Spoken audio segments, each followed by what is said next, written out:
Let's consider for a second something in the manner it should be considered and in the direction it should actually be considered.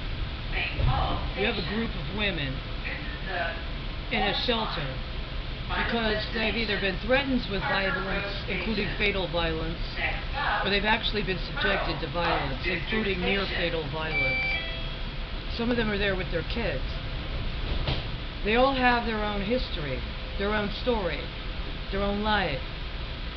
Many of them have jobs. They've traveled. They have education. They have skills. They're about to go to school even. They're about to get a job.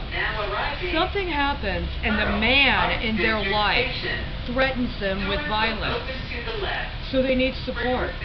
And they're hoping other women can provide them with that support. And when they go there, these women ask them questions. Who are you? What do you do? Where have you been? Who are you outside of this encounter with violence? Then when they're there, something says, okay, now you need to change.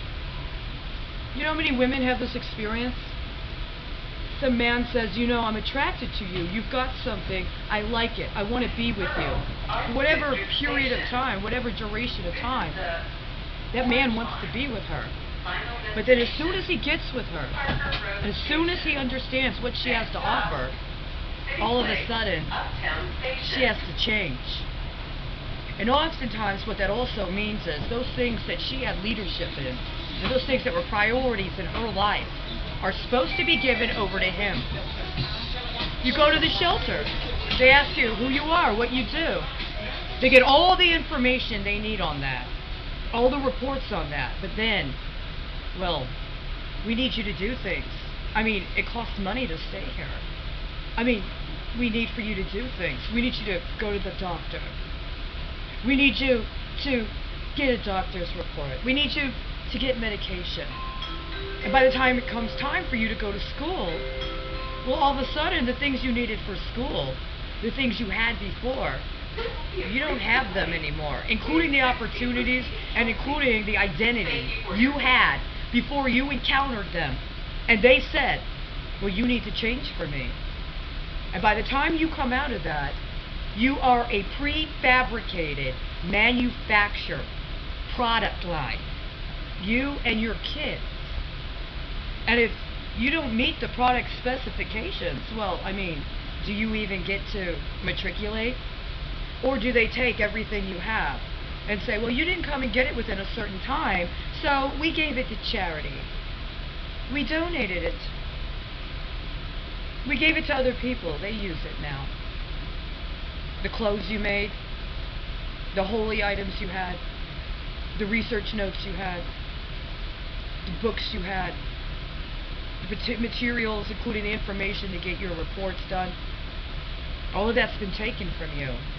The identity you had, your driver's license, your birth certificate. This actually happened, right? This has actually happened to people. And then after that, you're a patient. You're a case in somebody's casework. You're somebody with a prescription or with children that need prescriptions filled. You're not who you were before. And some jackass wants to say that he didn't get that sexy, succulent looking fat burger that they put in the pictures. How many hours of videotape were taken of me while I was under observation for an alleged mental health problem? Hours. See, I looked a certain way when I went in. I didn't look the same when I came out. Do I look as good as you bid on 5 years ago when you were watching me? When you were watching me through those cameras, when you were placing your bids on the whole portfolio of options you were going to work with in the next couple of years. By the time you filed that case 5 years later to convert me from one kind of burger you actually get to the kind of burger you thought you were offered, well, I mean, do I look as good? See, I know that something's going on. You got great tech with this camera. You real-time digitally alter it as I'm talking. That's why my face looks so different. I don't know if you think it embarrasses me. You know what it tells me? It tells me something about you. Stay the fuck out of McDonald's. Stay the fuck out of Wendy's. More than that, keep options connected to people who have contracted with McDonald's and are now on the boards of directors of gas and oil companies that should already have been shut the fuck down and right now should be waiting their criminal prosecution away from me. You got a problem with how tasty I look? You go find the hustlers that left Texas, track my ass in fucking Chicago, and set up this whole fucking scheme to bring me down here so you could try to cattle whistle me. I'm sorry my beef is not as kosher halal as you bid on 5 fucking years ago, right? Stay out of there.